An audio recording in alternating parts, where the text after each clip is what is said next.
1992-93 in Kaduna, a riot broke out which they call the Zango Kataf riot. I was a young boy, very, very young then, and people were killed in scores. If you are not an Afsa person practicing Muslim in Islam, they were killed. Especially if you are from the southern part of Kaduna, the tribes from the southern part of Kaduna, they were massacred. It was called the Zango Kataf riot. And if the next thing they do is to burn churches, kill Christians, and then if they are done with that, then they focus on businesses that is for Igbo people, Igbo-owned businesses, and they destroyed it. I grew up knowing that Christians are an endangered species in Nigeria. In the year 2000, when the Sharia riots, how many of you have heard of the Sharia riot? Hundreds of thousands of people were killed in Kaduna. I can remember vividly that we had to defend our house from people. They brought some Fulani boys and they faced our house. They were shooting arrows. They were stoning our zinc. They spot our zinc shooting arrows. Even though I was a Muslim then. Even though my father was a Muslim then. But because majority of the people in our compound were Christians, so they were willing to destroy every one of us because we're living with Christians. I can remember a particular church in Mando, for those that know Mando, in Kaduna, called Chapel of Redemption. That church was destroyed. And so from that time, anytime there's a little hanky-panky in Nigeria, the first target is churches and Christians. And this has prevailed for a long time. That even if there's a problem with in another country, the Muslim and the Hausas in Nigeria will rise up and begin to kill Christians. How many of you remember the Miss World crisis in 2002, 2001, 2002? That somebody drew a picture of Muhammad or something in France, long away in France, and they began to fight in Nigeria. Are you following me? Christians are endangered species. Now let me give you, and that's how it has continued.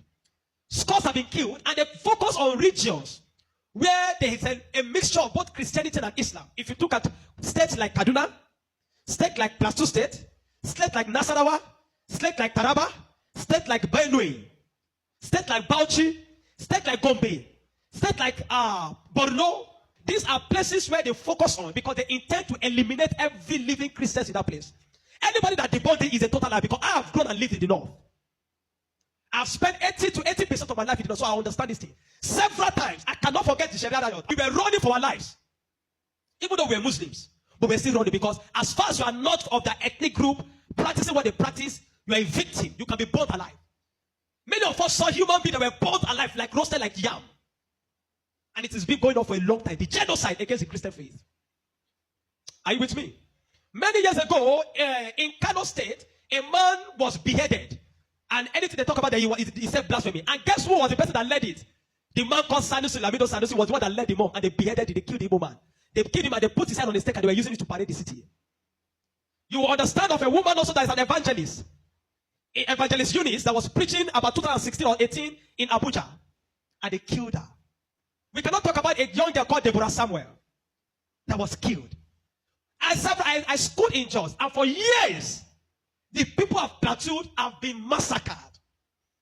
Riot breaking out every single time. The one that the moment anything happens, the next people that are victims are Christians.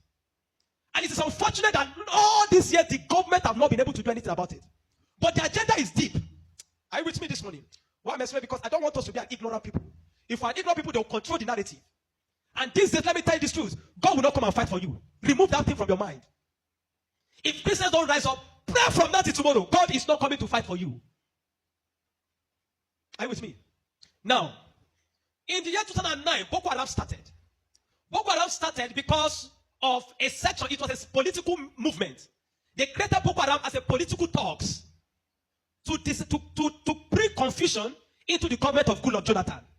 And to be able to, destroy any opposition, starting from Borno State, under the watch of a man called Kashim Shettima, which is now the vice president of Nigeria. Kashim Shettima and the other man, Ali Mohammed Sharif. These were the people that started the business of Boko Haram as a political talks to be able to oppose their opponents. But after a time, the ideology grew and they began to destroy.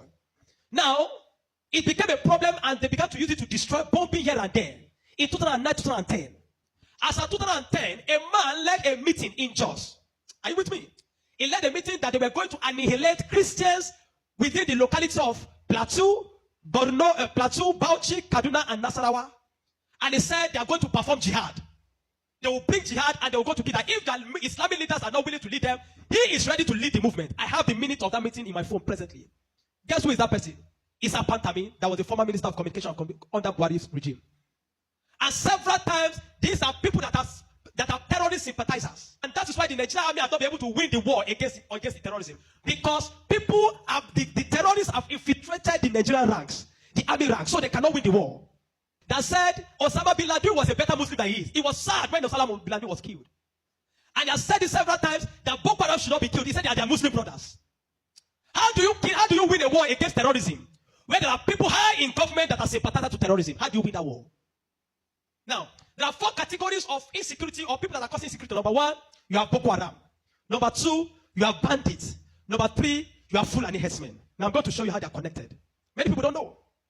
The Boko Haram and the Fulani herdsmen have one mission. The mission is simple: Islamize Nigeria. Come to a territory that are Christian dominated, kill everybody there, occupy their land. Go to Benue, look for a community, kill them there, occupy their land. That's always me. Boko Haram and the Fulani herdsmen. Have you noticed that Fulani herdsmen they don't kidnap, they kill? There's hardly a place you hear that Fulani herdsmen capture, that they say these are Fulani herdsmen. No, when they go, they kill. How do they kill? They kill with guns. You must now ask yourself, how does a Fulani man get AK-47? Do you know the cost of one AK-47? One AK-47 is over $1,000 something. Where will a Fulani man be able to obtain to be able to get one AK-47? Are you with me? And now, so you will know that there are people that are sponsoring this movement. Then the Boko Haram and the Fulani, they go about Christian-dominated areas. You will understand that when this terrorism started in Nigeria, that only people that were killed were Christian churches. You will not hear that they kill anyone. It is Christians and churches. I remember in Kaduna then that churches began to look for security men to guide their churches in every service day. Otherwise, you can be in church and then the next is boom, everybody dies. And churches that don't have money to hire soldiers began to use some of their members. I was a member of the security team in my church in Deeper Life in Kaduna in 2010. Because we don't stay in the church. Once I come to the church in the morning, we stay outside, moving around patrolling, because anybody can come and drop anything. So when Boko Haram started, the majority of Muslims, the Hausa, Northern Muslims, the Hausa, they were happy. I know of people that were celebrating it. If you see them crying today, I'll tell you why. At the initial beginning of this thing, they were happy celebrating the killings of Christians. They said they are purging Nigeria of RNA. It was majorly on Christians and Christian-dominated areas. But when it comes to 2014, the man Buhari and APC that wanted to overthrow the government of Jonathan, by all means, decided to employ mercenaries from Niger, from Chad, from all those Fulani, from other African nations where they're Fulani, and they brought them into Nigeria. What was the goal? The goal was that if Jonathan does not concede defeat in the election, they were going to rain hell on Nigeria. So they brought in these mercenaries, and they equipped them with rifles, the El-Rufais, the Buharis. Are you with me? The El-Rufais, the Buharis. Every one of these people called APC, they brought in mercenaries and armed them in the bushes and told them to wait. The moment Jonathan did not concede defeat in the election, they were going to start. But unfortunately for them, Goodluck knew of the assignment. He got intel about it, and because the man said his ambition does not worth the blood of millions. So the man conceded defeat and left. And so they declared APC winner. Now, you have already brought people from different parts to come and fight. But what they wanted to come and fight for did not achieve anymore. So now they left those people in the bush. They left them with guns and ammunition in the bush. And when Buhari became the president, he abandoned them. Instead of them to settle them and let them go back, they abandoned them. And the people saw Nigeria as a place that is good. And the people decided to remain in Nigeria. Those are the people that started bandits. Before, we don't have anything like bandits. Banditry started under the watch of APC, under Buhari, because they were the ones that brought them in. Kidnapping, because they needed to survive. So they started by kidnapping. And they started by kidnapping. And they started by kidnapping. And they started by kidnapping. Over time, now, you understand that there are certain parts of this nation where there are mineral resources. Don't be an ignorant Christian. Follow me. Don't be an ignorant Christian. Don't be in a nation where you don't have understanding of what is happening. Now, there are some parts of Nigeria where there are good resources. And this is have been illegally mined by elites, the military generals, the oligarchs, the people that are the leadership of the North. They were mining these resources, and the money does not go into the federal government account. So what they do is that they employ the services of this banditry to create two things. Number one, to create diversion. So when you go to Zamfara, that's why you hear that they say there is killing in Zamfara now. It's because of the Ilema gold mine. There is gold in Zamfara that they are mining. And so these bandits that are already in the bush, some people collaborate with them, partnered with them, and told them to keep creating confusion, create chaos. When you keep creating chaos, the Nigerian state and the people of Nigeria will not be able to focus on the illegal mining. They'll be concerned about the insecurity. So the insecurity is created as a means of diversion in the north. Are you following me? It is created as a means of diverting the attention of the military and the Nigerian populace from being able to focus on the illegal mining of resources. And any part of the north where there is resource, you find out that insecurity there. Recently, it has started in Kwara because there's a great amount of lithium in Kwara too that they have discovered and they're mining. So they partner with the Chinese because the people that does this illegal mining are the Chinese. They partner with the Chinese to be able to. So the bandits became the security men of the Chinese and all those people to protect them.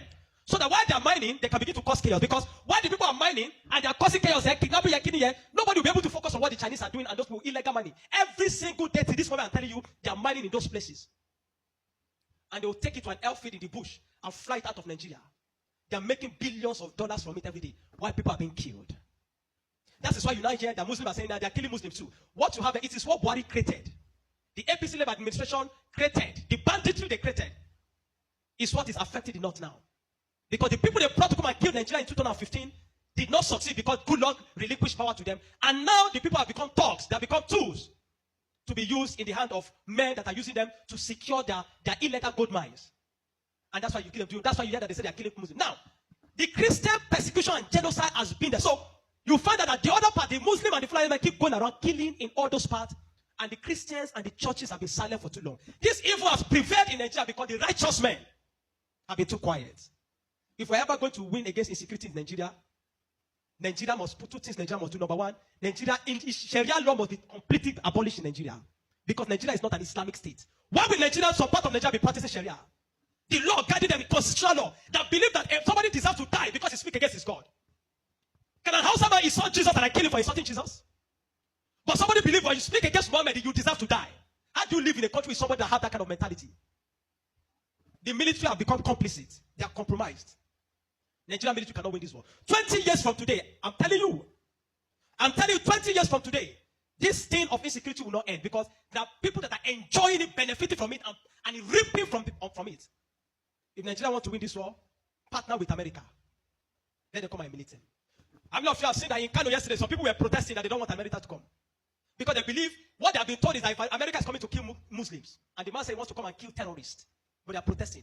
Anybody that is negotiating, people like Ahmed Gumi, Sheikh Gumi should be locked away. A terrorist sympathizer is a terrorist. A man that believes that you are not supposed to kill a terrorist is himself a terrorist. A man that believes that we should go and negotiate. How do you go and negotiate with terrorists? Because you see, terrorists are not just criminals. They are working with a wrong ideology. A man that believes that killing he has nothing to lose. How do you negotiate with a man that believes that killing himself is going to meet their God in heaven to collect 72 virgins? How do you negotiate with such a person? A man like Sheikh Gumi should be locked away. A man like Ali Muhammad Buhari should be arrested. You want to win against terrorism, you must go brutal. No nation win against terrorism by pampering them. The custom is taking rice, seizing rice from Nigeria and taking it to terrorists in the bush that they need to take care of them because they are human beings. No. The moment you have become a terrorist, that you see that taking the life of your fellow human being is nothing, is to please a God, then you don't deserve to live. Children of God, I'm not going to ask you to pray because this is not a period of prayer. This is a period of action. Reverend Dr. Ezekiel from Jos, the man have been speaking, have paid attention. Not for once have they invited the man for interview because they don't want to give the man any airtime. But you see, any little thing they will call Gumi and give him microphone.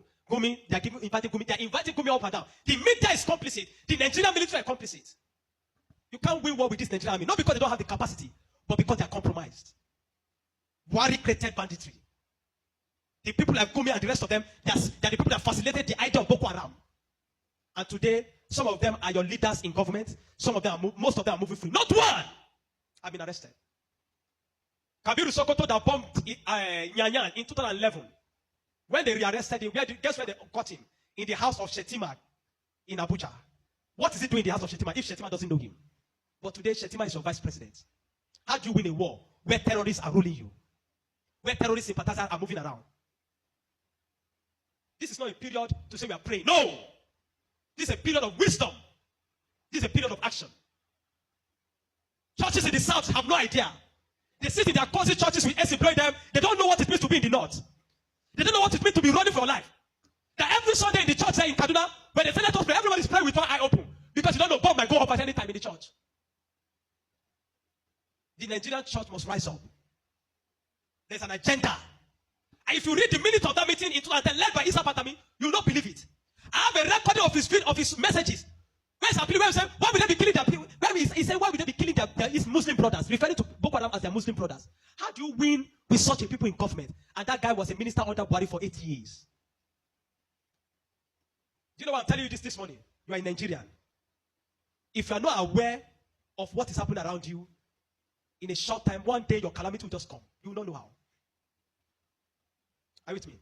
The banditry that is destroying them in the north was created by the people Buhari brought for mercenaries to destroy Nigeria in 2015 in case he did not win. Unfortunately, he won, and those people were left without fight. And they began to use the weapons that have been provided for. These guys have sophisticated their weapon. They move logistic, move money in dollars. Where do you think they're getting it from? You think it's from the sale of cow? No. The Bible says, watch and pray. We have been praying. This is the time to do what? To watch.